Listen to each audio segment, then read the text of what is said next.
ओम शांति। आज हमें बहुत खुशी हो रही कि आज हमें हमजिन्स जो कुमार है हमारे, उनके साथ मुलाकात करने का या सम्मुख मिलने का सौभाग्य मिला है। वैसे हम लोग सभी जानते हैं कुमार कितना उड़ता पंछी होता है, उसके कोई बंधन नहीं होता है। अगर वो चाहे तो उसको अपने जीवन को कैसे सेटल करना है, वो खुद अपनी दिनचर्या को तैयार करना है सुबह से शाम तक। क्योंकि हम कई बार सोचते हैं कि ये मुझे बताएंगे, वो बताएंगे, बहुत सारे लोग आपको बताने वाले होंगे, लेकिन हमारा लाइफ अपना है, हमारी नौकरी अपनी है, हमारा जीवन अपना है। तो हम अपने जीवन के साथ कैसे एडजस्ट कर सकते। जैसे कई बार हमारे पास ऐसे कुमार आते कि हमारा अमृत वेला नहीं हो पाता है, तो जब उसके साथ मैंने बात किया कि क्योंकि वो पूरा 12, 1, 2 बजे तक उसका ड्यूटी चलता है और ड्यूटी के बाद वो फिर अमृत वेला के बारे में सोचेगा तो उसको तो भारीपन हो जाता है। तो ऐसा कुछ नहीं, अगर आपको अमृत वेला करना है तो आपके सदा के लिए अमृत वेला है। आप आंखें खोलो, आपकी अमृत वेला शुरू हो जाती है।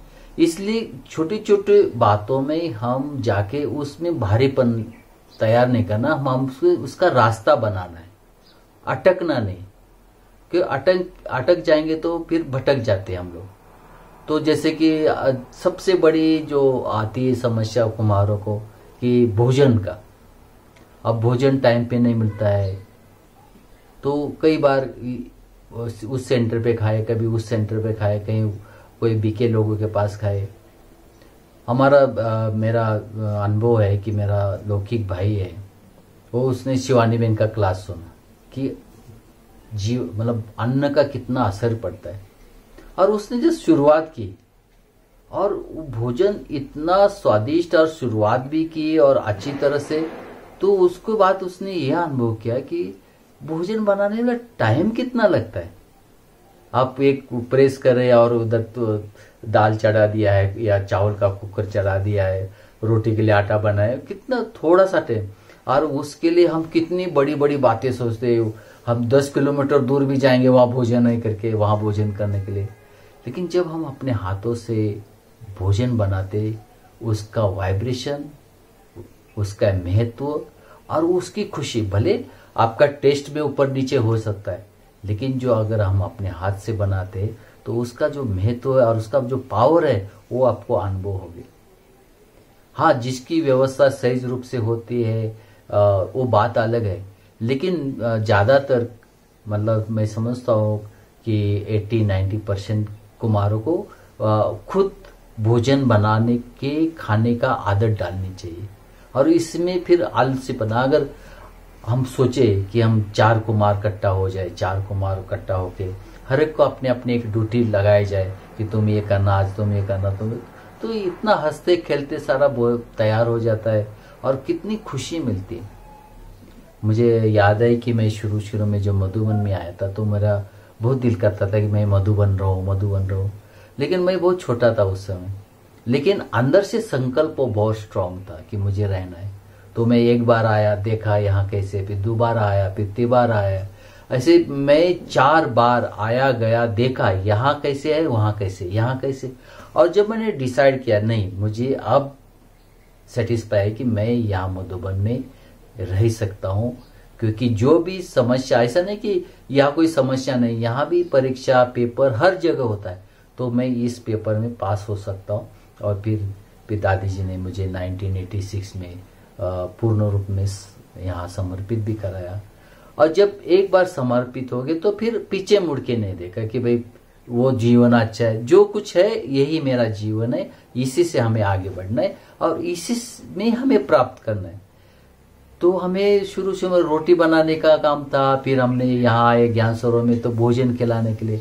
तो कई लोग अरे क्या भोजन खिलाने के लिए, तो मेरे को थोड़ा सा ऊपर नीचे बात हुई, अरे ये तो कंप्यूटर चला रहे और दूसरे भाई बड़े ऑफिस में बैठते, ये करते वो करते, ऐसा थोड़ा सा चला। लेकिन एक बार मुझे हमारे जगदीश भाई जी ने बताया, तो देखो यार आप, मैं जब रोटी डिपार्टमेंट था उसमें, तो बोलता है देखो हाथ से काम करो और बुद्धि से भगवान को याद करो। बाकी तो जो राइटर होते हैं या कंप्यूटर चलाते उसके बुद्धि भी बिजी, हाथ भी बिजी, सब बिजी बिजी, और आपका तो कितना अच्छा है। तो वो बात मुझे ऐसी लगी सचमुच कि नहीं, हमें कर्म ना सेवा करना है। कर्म जितनी सेवा करो और बुद्धि फ्री होती, बुद्धि से भगवान को याद करो।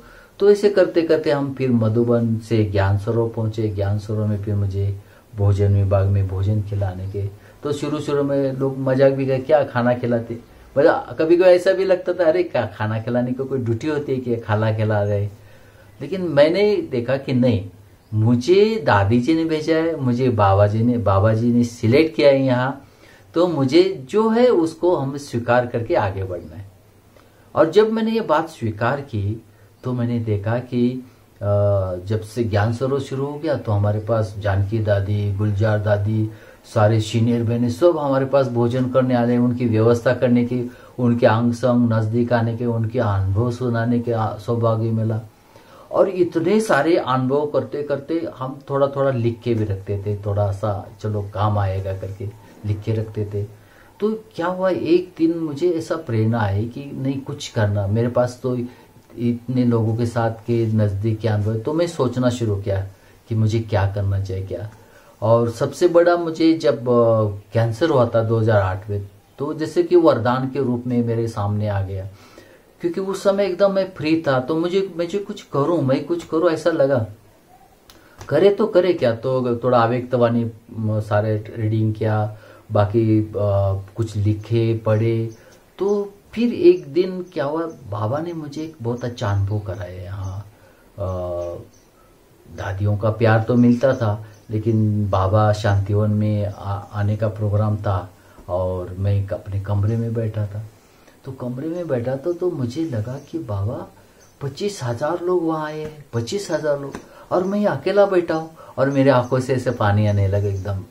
तो मैं जस्ट बाबा के साथ ऐसे बातें कर रहा था। तो मेरे कमरे में एक ट्रांसलाइट का पिक्चर है, तो उसमें से क्या हुआ, बाबा धीरे धीरे मेरे तरफ आए, मेरे बाजू में बैठे, और जो मुरली चल रही सेम की सेम मुरली बाबा मुझे सुना रहे। और वो मुरली सुन के मेरे अंदर इतनी खुशी, इतनी हिम्मत, इतना उमंग सा, मैं कमरे से उठ भी नहीं, सोफे से उठ भी नहीं सकता था। मैं उठ के यहाँ से डाइनिंग में गया, सब तरफ चक्कर लगाया। तो सब लोग बोलते अरे क्या हुआ आपको, आप तो बीमार है, आप इधर क्यों घूम रहे। तो देखो बाबा की कमाल, इतना पावरफुल शक्ति। तो ऐसे में कुछ ऐसे अनुभव में एक दिन शिवानी बहन को सुना रहा था। तो शिवानी बहन ने कहा ये इतना अच्छा अनुभव, तो आप इसको लिखते क्यों नहीं है। तो मैंने से क्या लिखने का, अरे जो आपका कैंसर का अनुभव है इसको लिखो और ज्ञान अमृत में डालो। तो मैंने धीरे धीरे लिखा, एक भाई को दिया, इसको ठीक ठाक करो, और ज्ञान अमृत में डाला। ज्ञान अमृत में डाला तो उनको इतना अच्छा लगा, उसका ट्रांसलेशन किया, इंग्लिश में हो गया।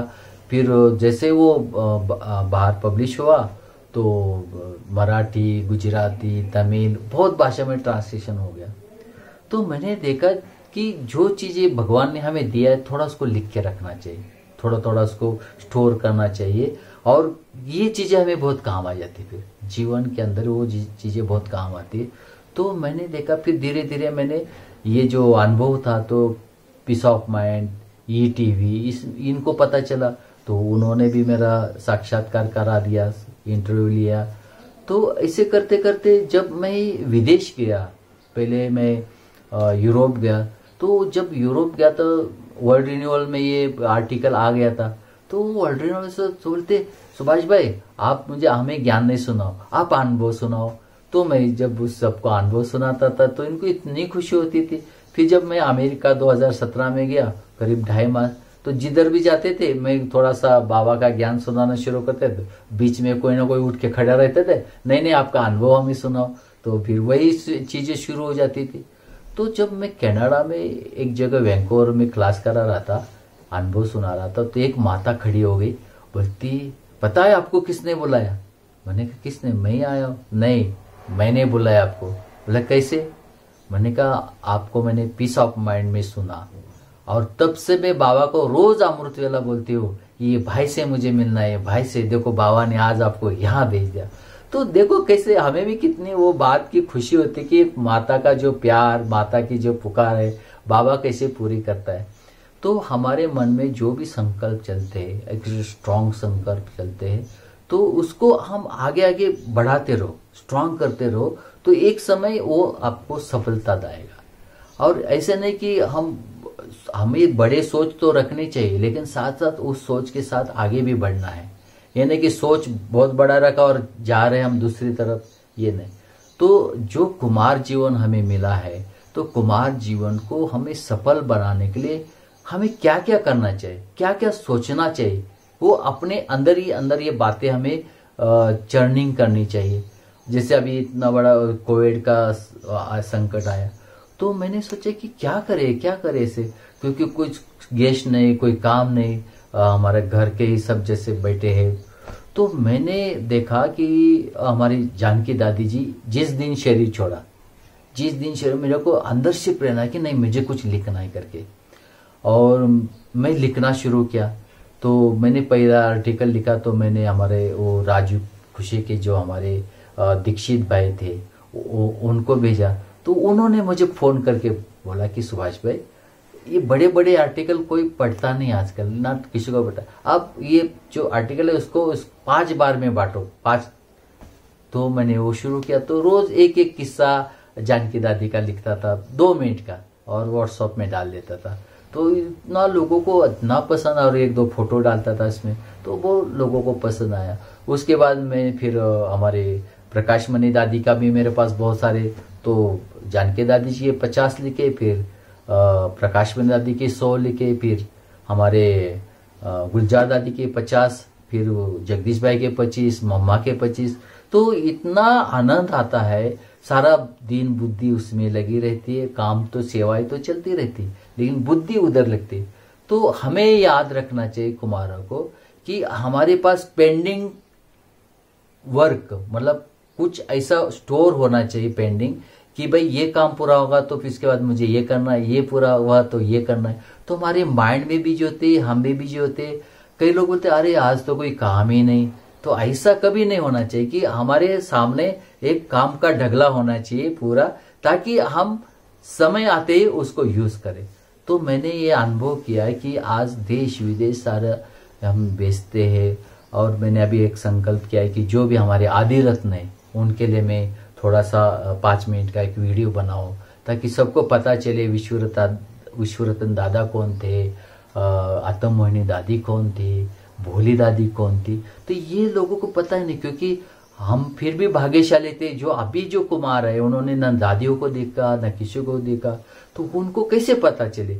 तो हम ये कोशिश करें कि उनको भी इस प्रकार से इन चीजों का लाभ मिले। तो ऐसे हर कुमार को अपने आप को किसी न किसी रूप में बिजी रहे। और दूसरी बात, जैसे कि कई बार बोलते कि हमको ये मिलता नहीं, ये चाहिए वो चाहिए, ये चाहिए के चक्कर में जाएंगे ना तो हम पीछे रह जाते। हम हमारे में जो कला है, जो मुझे आता है, जो मुझे, वो अच्छी से अच्छी तरह से करो। जैसे हम बाबा ने मुझे भोजन खिलाने की ड्यूटी, तो हम भोजन खिलाने की ड्यूटी प्यार से करते। जो आते, गेस्ट आते, दादी आते, प्यार से खिलाते, 2-4 बाबा की बातें सुनाते, तो उससे वो लोग इतना खुश हो जाते। कई बार मैंने देखा जो बड़े बड़े स्पीकर होते हैं हमारे पास, खाना खाते खाते बात करते, और वही बातें जो डिस्कस होती वही बातें अपने मेन स्पीच में बोलते। तो मैं भी हैरान होता। तो बाबा देखो, आप स्टेज पे नहीं गए, लेकिन आपकी बात स्टेज पे गई। तो इसमें नहीं कि मुझे भाषण करने को चांस मिले, मुझे जब भी जो चांस मिला ले लो, आगे बढ़ो। नहीं मिला तो अपनी खुशी को कम नहीं करो, अपनी खुशी सदा मस्त, खुशी में मस्त रहना है, क्योंकि खुशी जैसा खुराक नहीं है। तो जीवन में ये हमारा कुमार लाइफ है, वो बहुत बड़ी महान, मतलब व्यक्तित्व की लाइफ है, श्रेष्ठ लाइफ है, कि इसको कभी भी ऐसा इधर उधर हमें टाइम वेस्ट नहीं करना चाहिए। जैसे मैंने आपको बताया कि हमारे पास मटेरियल चाहिए, स्टोरेज चाहिए, कि जैसे ही कोई टाइम मिला हम शुरू करते। और आजकल तो मैंने देखा कि मोबाइल कितना अच्छा है, मैं तो उसको बहुत अच्छा, कि मैंने जितने भी आर्टिकल लिखे, मैं जितने भी जो प्रोग्राम करता हूँ जूम पे, यूट्यूब में, तो मोबाइल से, तो जिधर कहीं लोग बोलते हैं मोबाइल यूज करते थे, मैं कहीं बैठता हूँ तो आर्टिकल लिखना वहीं शुरू कर देता हूँ, जो बात याद आए वहीं लिखना शुरू करता हूँ। तो इसको पॉजिटिवली हमें यूज करेंगे तो हम बहुत कुछ कर सकते हैं और आगे भी बढ़ सकते हैं। और जब आपके अंदर योग्यता होगी, आपको, हमें तो ये पता नहीं था, जैसे कि ये जो शिव स्मृति में चल रहा था तो ऐसे सुनता था। एक दिन वो भाई आए, भोजन पे बुलाए, आप क्यों नहीं करते ऐसे, तो मैंने शुरू किया तो वो जो कला थी वो यूज हो गई तो मेरे करीब करीब पूरा सिंधियों का ग्रुप करे 1.5 मास एंकरिंग किया, उनसे वो बातें निकाली, उसकी अच्छी अच्छी बातें, तो इतना सब कुछ इजी हो गया। क्यों कि बैकग्राउंड में पहले से थोड़ा थोड़ा कुछ कुछ करते रहते थे। इसलिए हम जीवन में करते रहना है और करते करते आगे बढ़ना है, ताकि हम बोर भी नहीं हो और हमारे जीवन में कभी ऐसी मायूसी भी नहीं हो। और बाबा तो हमारे साथ है, बाबा तो सदा ही हमारे साथ है। तो बाबा को साथी पद का जो अनुभव है हमें सदा करते रहना है। ओम शांति। ओम शांति। आज मुझे बहुत खुशी हो रही है कि